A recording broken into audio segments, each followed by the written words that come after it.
ಸತ್ಯಮೇವ ಜಯತೆ ಎನ್ನುವಂತಹ ಒಂದು ಮಾತಿಗೆ ಇವಾಗ ಅರ್ಥ ಬಂದ ಹಾಗೆ ಕಾಣ್ತಾ ಇದೆ. ಕಾಲ ಕೂಡಿ ಬಂದ ಹಾಗೆ ಕಾಣ್ತಾ ಇದೆ. ಧರ್ಮದ ಹೆಸರಿನಲ್ಲಿ ನಡೀತಾ ಇದ್ದಂತಹ ಅಕ್ರಮಗಳ ಮುಖವಾಡಗಳನ್ನ ಕಳಚುವಂತಹ ಟೈಮ್ ಕೂಡ ಬಂದಾಗಿದೆ. ಪ್ರಶಸ್ತಿಗಳನ್ನ ಸ್ವೀಕರಿಸ್ತಾ ಇದ್ದಂತಹ ಕೈಗಳು ಇವಾಗ ನೋಟಿಸ್ಗಳನ್ನ ಕಂಬಿ ಎಣಿಸುವಂತಹ ಕಾಲ ಕೂಡ ಬಂದದಾಗಿದೆ. ಏನಿದು ವಿಷಯ ಅಂತ ನೀವು ಗಮನಿಸ್ತಾ ಹೋದ್ರೆ, ನೆನೆ ದಿವಸ ಸೋಮನಾಥ್ ನಾಯಕ್ ಅವರು ತನ್ನ ಫೇಸ್ಬುಕ್ ವಾಲ್ ನಲ್ಲಿ ಒಂದು ವಿಚಾರವನ್ನ ಬರ್ಕೊಂಡಿದ್ರು. ಮಾತ್ರ ಅಲ್ಲ, ಇಡೀ ವಾರ್ತೆಗಳಲ್ಲಿ ಸುದ್ದಿ ಆದಂತಹ ಒಂದು ವಿಚಾರ. ತಮ್ನೇಲ್ ಅನ್ನ ನೋಡ್ಕೊಂಡು ಬಂದಂತಹ ನಮ್ಮ ವೀಕ್ಷಕರಿಗೆ ನಾನು ಯಾರ ಬಗ್ಗೆ ಹೇಳ್ತಾ ಇದ್ದೇನೆ ಅಂತ ಪರ್ಟಿಕ್ಯುಲರ್ ಆಗಿ ಹೇಳ್ಬೇಕಾದಂತಹ ಅಗತ್ಯ ಇಲ್ಲ ಅಂತ ಅನ್ಸುತ್ತೆ. ಆದರೂ ಕೂಡ ಇದು ಒಂದು ಸೆನ್ಸೇಷನಲ್ ಕೇಸ್ ಆದ ಕಾರಣದಿಂದಾಗಿ ಈ ಒಂದು ವಿಚಾರದಲ್ಲಿ ಕಂಪ್ಲೀಟ್ ಮಾಹಿತಿಯನ್ನು ನಿಮಗೆ ಕೊಡಲೇಬೇಕು.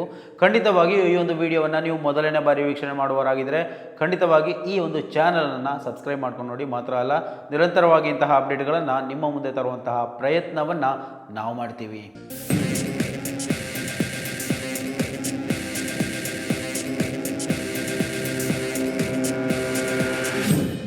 ಭೂಕಬಳಿಕೆ ನಿಷೇಧ ವಿಶೇಷ ನ್ಯಾಯಾಲಯದಲ್ಲಿ ಡಾಕ್ಟರ್ ವೀರೇಂದ್ರ ಹೆಗ್ಡೆ ಮತ್ತು ಅವರ ಕುಟುಂಬಸ್ಥರ ವಿರುದ್ಧ 3ನೇ ಕ್ರಿಮಿನಲ್ ಪ್ರಕರಣ ದಾಖಲಾಗಿರುವಂಥದ್ದು. ಶಾಂತಿವನ ಟ್ರಸ್ಟ್ನ ಅಧ್ಯಕ್ಷರಾದಂತಹ ಡಾಕ್ಟರ್ ವೀರೇಂದ್ರ ಹೆಗ್ಡೆ ಮತ್ತು ಟ್ರಸ್ಟಿಗಳಾದಂತಹ ಹೇಮಾವತಿ ಹೆಗ್ಡೆ, ಹರ್ಷೇಂದ್ರ ಹೆಗ್ಡೆ ಅವರ ಮೇಲೆ ಗಂಭೀರ ಆರೋಪಗಳ ಸುರಿಮಳೆ ಇವಾಗ ಕೇಳಿ ಬರ್ತಾ ಇರುವಂಥದ್ದು. ಧರ್ಮಸ್ಥಳ ದೇವಾಲಯಕ್ಕೆ ಬರುವಂತಹ ಭಕ್ತರಿಗಾಗಿ ಹೂದೋಟವನ್ನ ನಿರ್ಮಾಣ ಮಾಡ್ತೇವೆ ಅಂತ ಹೇಳಿ ಸರ್ಕಾರದಿಂದ ಬರೋಬ್ಬರಿ 14.65 ಎಕರೆ ಭೂಮಿಯನ್ನ ಕಬಳಿಸಿದಂತಹ ಈ ಒಂದು ಟ್ರಸ್ಟ್ ಸ್ಥಳವನ್ನ ಬೇರೇನಕ್ಕೋ ಯೂಸ್ ಮಾಡ್ತಾ ಇದೆ ಅನ್ನುವಂತಹ ಗಂಭೀರ ಆರೋಪ ಇವಾಗ ಕೇಳಿ ಬರ್ತಾ ಇರುವಂಥದ್ದು. ಸೊ ಏನು ಶಾಂತಿವನ ಟ್ರಸ್ಟ್ ಈ ಒಂದು ಪ್ರಕಾರದಲ್ಲಿ ಸರ್ಕಾರದಿಂದ ಇಷ್ಟು ದೊಡ್ಡ ಭೂಮಿಯನ್ನು ಪಡ್ಕೊಂಡು ಅಲ್ಲಿ ಸ್ವಂತ ಗಾಳಿ ಜನರಿಗೋಸ್ಕರ ಒಂದು ರೀತಿಯಲ್ಲಿ ಹೂದೋಟವನ್ನು ನಿರ್ಮಾಣ ಮಾಡ್ತೇವೆ ಅಂತ ಹೇಳ್ಕೊಂಡಿದ್ರು. ಆದರೆ ಅಲ್ಲಿನ ಪ್ರಕೃತಿ ಚಿಕಿತ್ಸಾಲಯಕ್ಕೋಸ್ಕರ ಇಷ್ಟು ದೊಡ್ಡ ಜಮೀನನ್ನು ನಕಲಿ ದಾಖಲೆಯನ್ನು ಸೃಷ್ಟಿಸಿ ಬಳಸಲಾಗ್ತಾ ಇದೆ ಅನ್ನುವಂತಹ ಆರೋಪ ಕೇಳಿ ಬರ್ತಾ ಇರುವಂಥದ್ದು.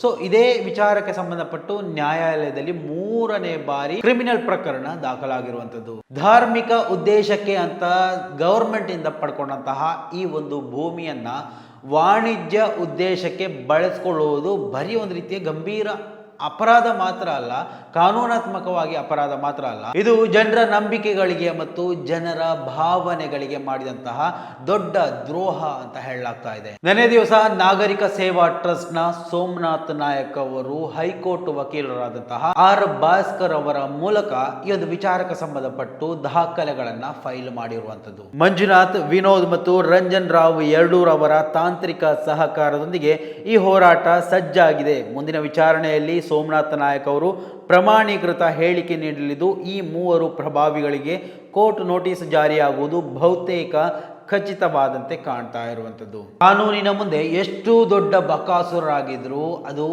ಲೆಕ್ಕಕ್ಕೆ ಇಲ್ಲ. ನೋಡಿ, ಮಾಡಿದ್ದುಣ್ಣೋ ಮಹಾರಾಯ ಎಂಬಂತೆ ಈ ಒಂದು ಪ್ರಕರಣ ಸಾಬೀತಾದದ್ದೇ ಆಗಿದ್ದಲ್ಲಿ, ಭೂಕಬಳಿಕೆ ಸಾಬೀತಾಗಿದ್ದೇ ಆಗಿದ್ದಲ್ಲಿ ಕನಿಷ್ಠ ಪಕ್ಷ 1 ವರ್ಷನಾದರೂ, ಅಂದರೆ ಪ್ರಭಾವಿಗಳು ಅಂತ ಕರ್ಕೊಳ್ಳುವಂತಹ ವ್ಯಕ್ತಿಗಳು ಆದ ಕಾರಣದಿಂದಾಗಿ ಕನಿಷ್ಠ ಪಕ್ಷ 1 ವರ್ಷ ಜೈಲು ಶಿಕ್ಷೆ ಆಗುವಂತಹ ಎಲ್ಲ ಸಾಧ್ಯತೆಗಳು ಈ ಒಂದು ಪ್ರಕರಣದಲ್ಲಿ ಕಾಣ್ತಾ ಇರುವಂಥದ್ದು. ಇದು ಬರೀ ಒಂದು ಪ್ರಕರಣದಲ್ಲಿ, ಒಂದು ದೂರು ಸಾಬೀತಾದಲ್ಲಿ ಆಗುವಂತಹ ಕನಿಷ್ಠ ಶಿಕ್ಷೆ 1 ವರ್ಷ. ಸೊ ಇಂತಹ 10 ದೂರುಗಳು ಸಾಲಾಗಿ ದಾಖಲಾಗಲಿಕ್ಕಿದೆ ಅನ್ನುವಂತಹ ಸ್ಫೋಟಕ ವರದಿಗಳು ಬರ್ತಾ ಇರುವಂಥದ್ದು. ಒಂದು ವೇಳೆ ಈ ಒಂದು ದೂರುಗಳು ದಾಖಲಾದದ್ದೇ ಆಗಿದ್ದಲ್ಲಿ ನಿರಂತರವಾಗಿ ಪೊಲೀಸರಿಂದ ಓರ್ವ ಪ್ರತಿಭಾನ್ವಿತ ವ್ಯಕ್ತಿ, ಒಂದು ಸಮಾಜದಲ್ಲಿ ಅತ್ಯುನ್ನತ ಸ್ಥಾನದಲ್ಲಿರುವಂತಹ ಓರ್ವ ವ್ಯಕ್ತಿ ಪೊಲೀಸರಿಂದ ನೋಟಿಸನ್ನು ಪಡ್ಕೊಂಡು ಕೋರ್ಟು ಅಲೆಯುವಂತಹ ಪರಿಸ್ಥಿತಿ ಎದುರಾಗುವಂಥದ್ದು ನಮ್ಮ ದೇಶದ ದುರಂತ ಅಂತಾನೆ ನಾವು ಹೇಳ್ಬೋದು. ಅದೆಷ್ಟೋ ವರ್ಷಗಳಿಂದ ಕಟ್ಟಿ ಬೆಳೆಸಿದಂತಹ ಅನ್ಯಾಯದ ಒಂದು ಸಾಮ್ರಾಜ್ಯವೇ ಪತನದತ್ತ ಸಾಗುವಂತಹ ಎಲ್ಲ ಲಕ್ಷಣಗಳು ಇವಾಗ ಕಾಣ್ತಾ ಇರುವಂಥದ್ದು. ಇನ್ನು ಗುರುವಾನಕೆರೆಯ ನಾಗರಿಕ ಸೇವಾ ಟ್ರಸ್ಟ್ನ ಸೋಮನಾಥ್ ನಾಯಕ್ ಅವರು ನೆನೆ ದಿವಸ ತಮ್ಮ ಫೇಸ್ಬುಕ್ ವಾಲ್ನಲ್ಲಿ ಅತ್ಯಂತ ಗಂಭೀರವಾದಂತಹ ಒಂದು ವಿಚಾರದ ಬಗ್ಗೆ ತಮ್ಮ ವಾಲ್ನಲ್ಲಿ ಬರ್ಕೊಂಡಿದ್ರು. ಸೊ ಅದು ಏನು ಅನ್ನೋದನ್ನು ಗಮನಿಸ ಬರೋಣ. ತಾವು ಕೇಸ್ ಫೈಲ್ ಮಾಡಿದಂತಹ ಎಲ್ಲ ವಿಚಾರಗಳನ್ನು ಒಳಗೊಂಡಂತಹ ದಾಖಲೆಗಳನ್ನು ಇಟ್ಟುಕೊಂಡು ತಮ್ಮ ಫೇಸ್ಬುಕ್ ವಾಲ್ನಲ್ಲಿ ಅವರು ಬರ್ಕೊಳ್ತಾರೆ, ಭೂಕಬಳಿಕೆ ನಿಷೇಧ ಕೋರ್ಟ್ನಲ್ಲಿ ಹೆಗ್ಗಡೆಯವರ ಮೇಲೆ ಕ್ರಿಮಿನಲ್ ಕೇಸ್ ನಂಬರ್ 3 ಮೂರನೇ ಬಾರಿ ಕ್ರಿಮಿನಲ್ ಕೇಸ್ ದಾಖಲಾಗಿರುವಂಥದ್ದು. ಭಕ್ತರಿಗಾಗಿ ಹೂದೋಟ ನಿರ್ಮಿಸಲು ಸರ್ಕಾರದಿಂದ ಪಡೆದ 14.65 ಎಕರೆ ಭೂಮಿಯನ್ನು ಪ್ರಕೃತಿ ಚಿಕಿತ್ಸಾಲಯಕ್ಕೆಂದು ಫೋರ್ಜರಿ ಮಾಡಿ ಲಾಭ ಮಾಡ್ತಾ ಇರುವಂತಹ ಕುಖ್ಯಾತಿಯ ಶಾಂತಿವನ ಟ್ರಸ್ಟ್ನ ಅಧ್ಯಕ್ಷರು ವೀರೇಂದ್ರ ಹೆಗ್ಗಡೆ, ಟ್ರಸ್ಟಿಗಳು ಹೇಮಾವತಿ ಮತ್ತು ಹರ್ಷೇಂದ್ರ. ಇವರ ಇನ್ನೊಂದು ಭೂ ಹಗರಣ ಭೂಕಬಳಿಕೆ ನಿಷೇಧ ವಿಶೇಷ ನ್ಯಾಯಾಲಯದಲ್ಲಿ ನಾಗರಿಕ ಸೇವಾ ಟ್ರಸ್ಟ್ನ ಸೋಮನಾಥ್ ನಾಯಕರವರು ಹೈಕೋರ್ಟ್ ವಕೀಲರಾದ CR ಭಾಸ್ಕರ್ರ ಮೂಲಕ ಇಂದು ಅಂದರೆ ನಿನ್ನೆ ದಿವಸ ದಾಖಲೆಗಳೊಂದಿಗೆ ಫೈಲ್ ಮಾಡಿದ್ದಾರೆ. ವಕೀಲರಾದ ಮಂಜುನಾಥ್ ಮತ್ತು ವಿನೋದ್ ಅದಕ್ಕೆ ಸಹಕಾರವನ್ನು ಕೊಟ್ಟಿರುವಂಥದ್ದು. ದೂರನ್ನು ಸಿದ್ಧಪಡಿಸಲು ರಂಜನ್ ರಾವ್ ಯಡೂರು ಪ್ರಮುಖ ಪಾತ್ರವನ್ನು ವಹಿಸಿದ್ದಾರೆ. ಕೋರ್ಟ್ ನೀಡುವ ಮುಂದಿನ ದಿನಾಂಕದಂದು ನಾಯಕರು ಅಂದರೆ ಸೋಮನಾಥ್ ನಾಯಕರು ಪ್ರಮಾಣೀಕೃತ ಹೇಳಿಕೆ ನೀಡಬೇಕಾಗಿದ್ದು, ದಾಖಲೆ ಪರಿಶೀಲನೆ ಆಧಾರಿತವಾಗಿ 3 ಮಂದಿಗೆ ನೋಟಿಸ್ ಜಾರಿಯಾಗುವ ಆದೇಶವಾಗುವ ನಿರೀಕ್ಷೆ ಇದೆ.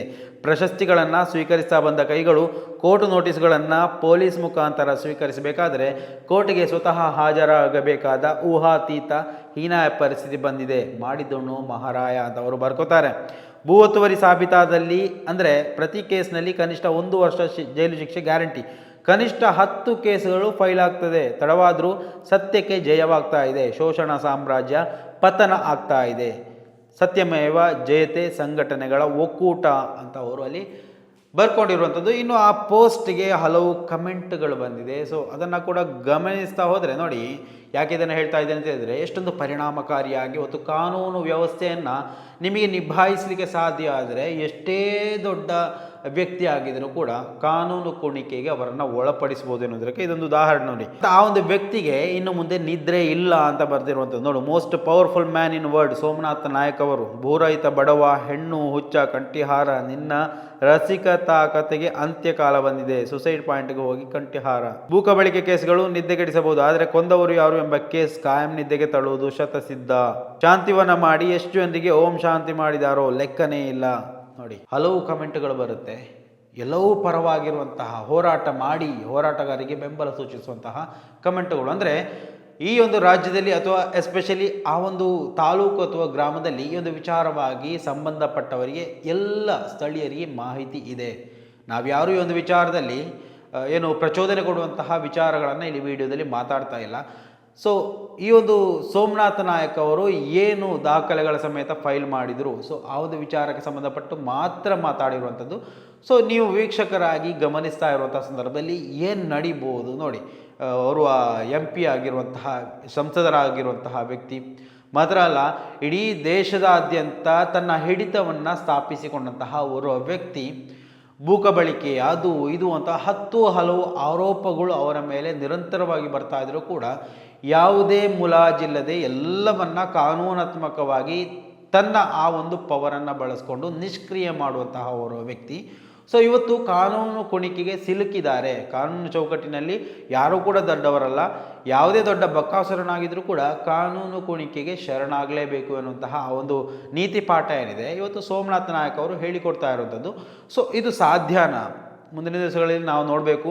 ಎಷ್ಟೇ ಪ್ರಕರಣ 10-15 ಇವಾಗ 100 ಪ್ರಕರಣಗಳು ದಾಖಲಾಗಿದ್ರೂ ಕೂಡ ಏನೇ ಮಾಡಲಿಕ್ಕೆ ಸಾಧ್ಯ ಆಗಲಿಲ್ಲ ಆ ಒಂದು ವ್ಯಕ್ತಿಯನ್ನು. ಸೊ ಈ ಒಂದು ಸೋಮನಾಥ ನಾಯಕರವರು ನಿರಂತರವಾಗಿ ಈ ಒಂದು ವ್ಯಕ್ತಿಯ ವಿರುದ್ಧವಾಗಿ ಒಂದು ರೀತಿಯಲ್ಲಿ ಕಾನೂನಾತ್ಮಕವಾಗಿ ದಣಿವರಿಯದಂತಹ ಹೋರಾಟವನ್ನು ಮಾಡ್ತಾ ಬರ್ತಾ ಇರೋರು. ಸೊ ಅವರಿಗೆ ಈ ಒಂದು ವ್ಯಕ್ತಿಯನ್ನು ಕಟ್ಟಿ ಹಾಕೋದು ಸಾಧ್ಯನಾ? ಅದು ಅಷ್ಟೊಂದು ಸುಲಭನಾ? ಕಾನೂನು ಕುಣಿಕೆಗೆ ಬೀಳ್ತಾರಾ ಈ ಒಂದು ವ್ಯಕ್ತಿ? ಸೊ ನಿಮಗೇನು ಅನಿಸ್ತಾ ಇದೆ? ನಿಮ್ಮ ಅಭಿಪ್ರಾಯಗಳನ್ನು ಕೂಡ ಕಮೆಂಟ್ ಮಾಡಿ. ಮುಂದಿನ ಮಾಹಿತಿಯೊಂದಿಗೆ ಮತ್ತೆ ಭೇಟಿಯಾಗೋಣ. ಅಲ್ಲಿವರೆಗೂ ನಮಸ್ಕಾರ.